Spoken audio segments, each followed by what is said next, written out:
a story designed to soothe your soul as you drift into a deep and restorative sleep. As you listen to this story, simply allow your heart to open, your body to relax, your mind to journey alongside Thomas, the wanderer of this tale. So before we begin, just take a few deep breaths now, settling yourself in. Allow your body to become entirely still, aside from the gentle waves of your breath causing the belly to rise and fall. And let us begin.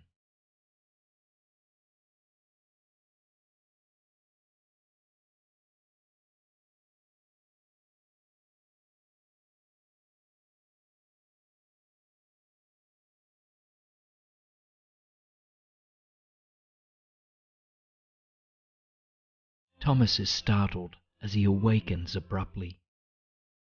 He had nearly dozed off, his head having fallen backwards to rest on the wall behind him. Thomas looks around and notices that he is not the only one. All around him, early morning workers are catching a few more moments of sleep before arriving at their destinations, though no one else seems to have awoken at that moment. Must be one of those hypnotic jerks, he thinks. Perhaps I hadn't even fallen asleep at all. Thomas's daily commute is a particularly long one. He lives in his own flat at the southernmost end of the Northern Line in London. Despite the lengthy journey into work each morning, he never misses an opportunity to remind himself of how grateful he is to find an open seat. He is always one of the first on the train. Perhaps, he thinks, the distance is worth the seated journey in. Thomas thinks about the place he is whizzing off to at the early hour in the day. He is a program manager for a small but well-respected software development company based in London. He has worked there for nearly 8 years, having started there when he first finished his studies. He enjoys the company of the people he works with and has a good working relationship with his boss. But something in Thomas's gut contracts each time he thinks about walking into the office. He watches this reaction come and then watches it leave, though never forgetting that something is not sitting right. He arrives at work that morning and says hello to the others who have also arrived for 7 a.m. He prefers to get his day started as soon as possible so that he can finish up early and enjoy the late day sun as it falls upon the lush green parks of London. His fingers get to work, typing away to clients and working on projects. Sometimes, usually when afternoon rolls around and the others have not yet returned from lunch, he takes a break from software to do some research on places he might like to visit. Japan, Australia, Peru, Greece. But on this particular morning he is focused. He's busy working on a new project for a startup company based in Athens. As he types away, his boss gently interrupts him with a proposal. "Thomas, I've been thinking," she says. "I'd really love for us to get to know the team in Athens on a personal level. I'd like to send you over there to meet our clients and to put a face to our name. There really is potential here for a long and strong relationship." For the first time in a long time, Thomas beams and his heart flutters.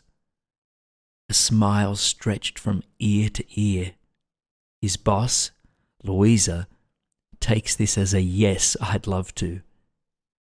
He'll spend 5 days in the city with plenty of time for both work and a bit of exploration. Thomas's mother is Greek, having grown up just outside of Athens many moons ago.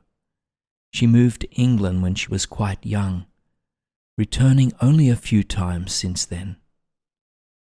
Thomas himself has never been, but has always felt a strong yearning in his bones to return to the place of his ancestors.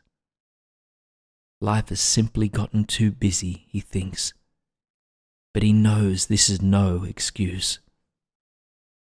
Thomas returns home that night and begins packing immediately. He is not due to leave until the end of the week, but struggles to contain his excitement. He calls his mother and father to tell them. They are both delighted. He rests in bed that night, looking out his window to the stars and the sky. The moon is nearly full, illuminating the city and the surrounding lands below. Planes pass by as flashing lights that effortlessly float across the universe. Soon, he thinks, I will be inside one of these vessels. He has not flown since he was a teenager, and he is now approaching 30. Memories begin creeping into his mind. He thinks about his childhood and the strong bond he had with his grandparents. His grandfather on his father's side was a farmer.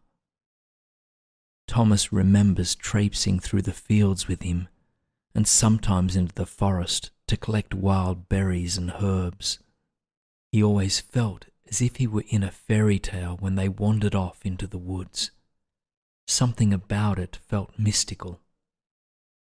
Perhaps it was the way the wind would rustle the leaves, or the sounds of the flittering birds. Perhaps it was the crunching of twigs underfoot. He loved the smell of evergreens and the way the light trickled in through the dense canopy overhead. Perhaps, he thinks, it was a blend of all these things. He remembers his mother's mother vividly, the way she cooked, the way she laughed. She was incredibly kind and loving and always requested Thomas and his sister Katrina help in the kitchen. The two of them would rinse and dry the leafy greens and herbs and then help their grandmother cook the pasta sauce. They'd stir and stir and stir as she added all sorts of aromatic herbs to the simmering tomatoes. It had been a long time since Thomas had cooked, a realization that stirred something in his belly. He missed it. He missed the slowness of time that enveloped him when he helped his grandmother prepare dinner. It's been too long, far too long, he thinks. In this moment, Thomas vows to get back into the kitchen after returning from his trip to Athens. The week passes slowly until finally Friday arrives. With his bags packed, Thomas takes one last look around his apartment. He knows he is only gone for an extra long weekend, but says so long anyways. On the train to the airport, Thomas admires the greenery of London's outskirts. The sun is shining and the May blossoms are a sure sign that spring has arrived. He feels a quiet anticipation whirling in his heart. Though the trip is primarily for business, he will have the entire weekend to explore the city of Athens before meeting his client on Monday. It has been a long time since he's taken a trip like this, and one to his mother's homeland is stirring his sense of adventure. His flight to Athens from London is only a few hours long. As the plane soars through the clouds, he looks down on the continent below, appearing and disappearing as the plane moves in and out of the sky's veil. How miraculous, Thomas thinks, that humans are able to fly. As a child, he often dreamt about being able to fly, In one particular reoccurring dream, he would watch himself sprout wings and soar across open fields and oceans. He'd then awake thinking that perhaps the dream was a prophecy for his future. Thomas laughs to himself at the recognition of this memory and thinks, perhaps this sort of flying is not quite the same, but it is certainly close enough. The plane lands by early afternoon and Thomas makes his way into the centre of town. He's staying at a small guest house within a short walking distance of the city's ancient ruins. He checks in and wanders up the spiral stone staircase to the 3rd floor. His room is immaculate, with a delicate blend of rustic and modern touches. It is simple, but it is all he could need. He takes a deep breath in and releases a sigh as he breathes out. A wave of peace and comfort overcomes him. The room boasts a small balcony, with sheer curtains covering the glass door that opens to the outside world. Thomas makes his way to the balcony and steps out. His room looks out into the ancient Acropolis. Athens buzzes below, a city he is ready to explore.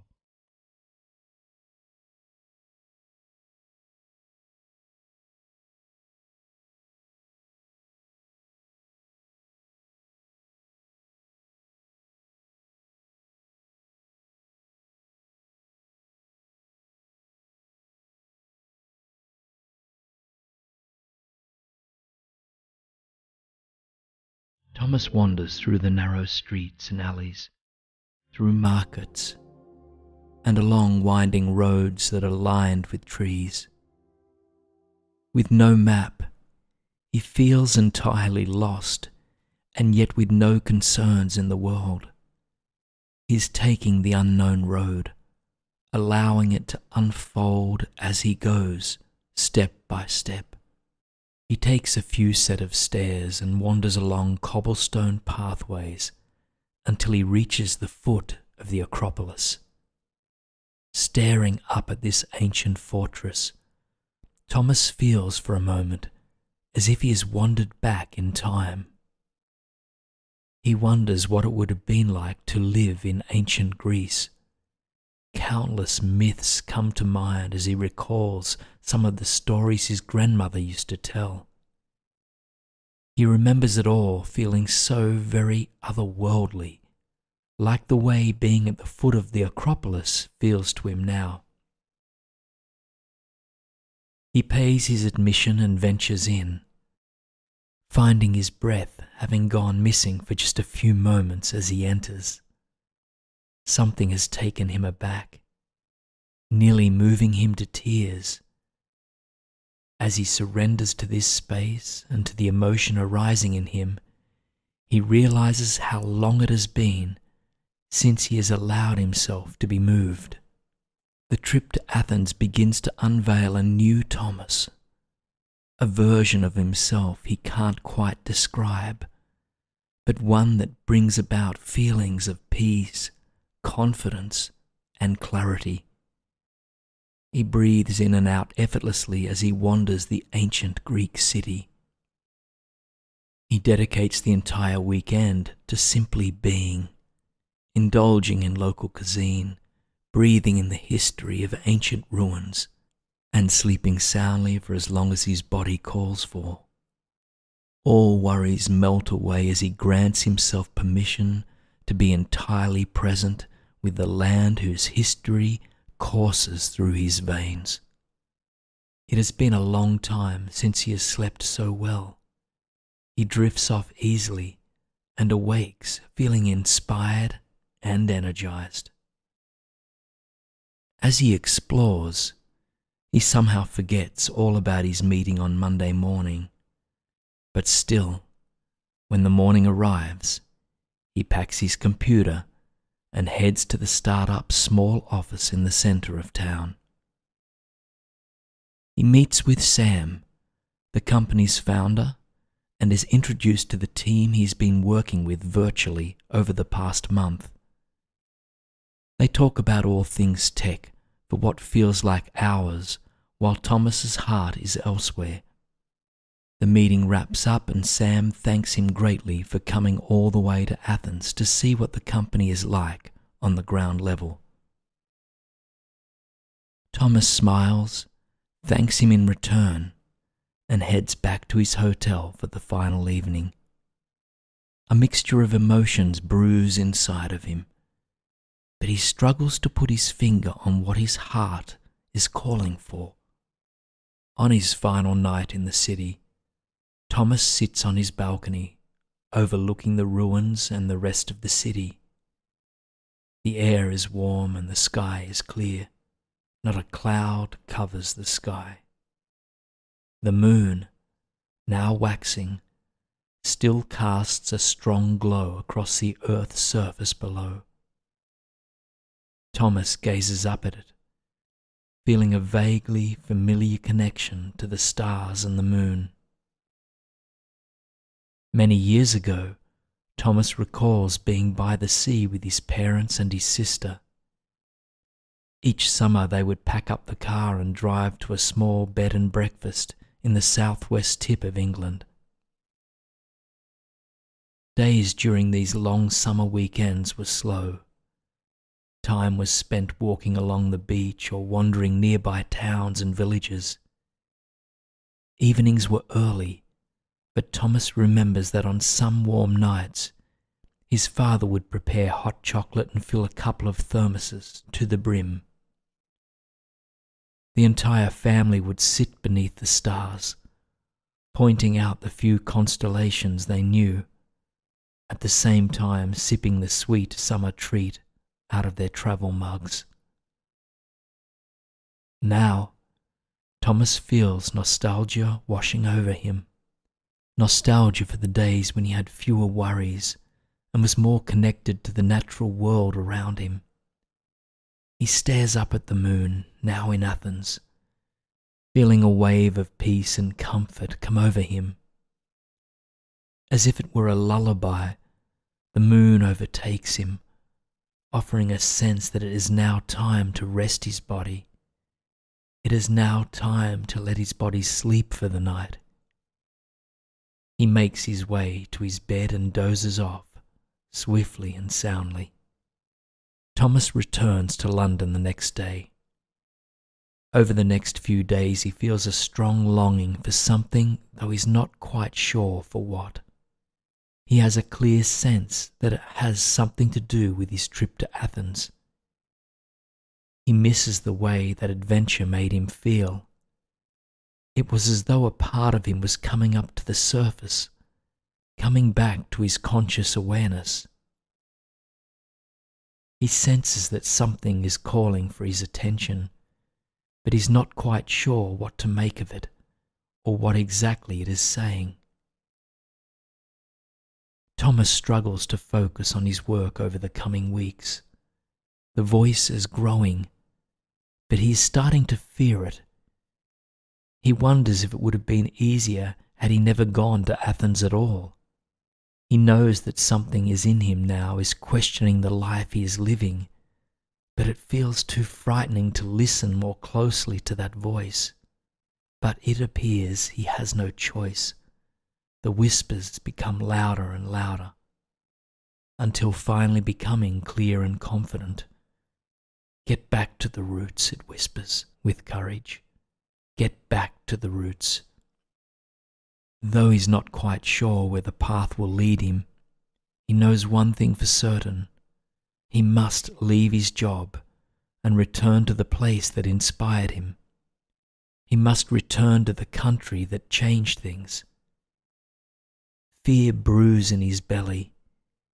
He is not one for taking risks, preferring to take pathways that are safe and well lit. But he knows that he needs to jump. He knows that now is the time to take a risk. His future self, whoever that may be, is depending on it. By the end of the week, Thomas resigns. spending the next 2 weeks tying up loose ends and passing projects on to other team members. He prepares himself for the unknown. He thinks back to a quote by Lord Byron that he first heard some time ago. It reads, "There is pleasure in the pathless woods."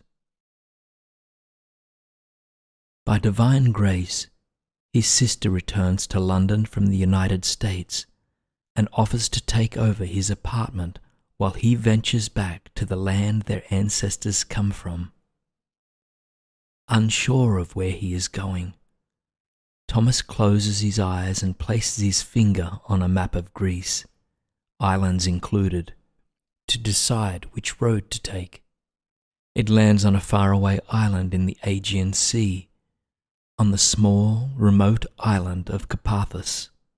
He books flights to reach this unknown land and packs his bags. Though he is not sure how long he will be gone for, he knows it will be a few months. He's ready to reset entirely, not quite knowing what that means. He finds a small guest house online, offering long-term accommodation, and books 2 months to start. It sounds tranquil, being located high up in the mountains in a small village, and with plenty of gardens around the property. It sounds just like what he's looking for.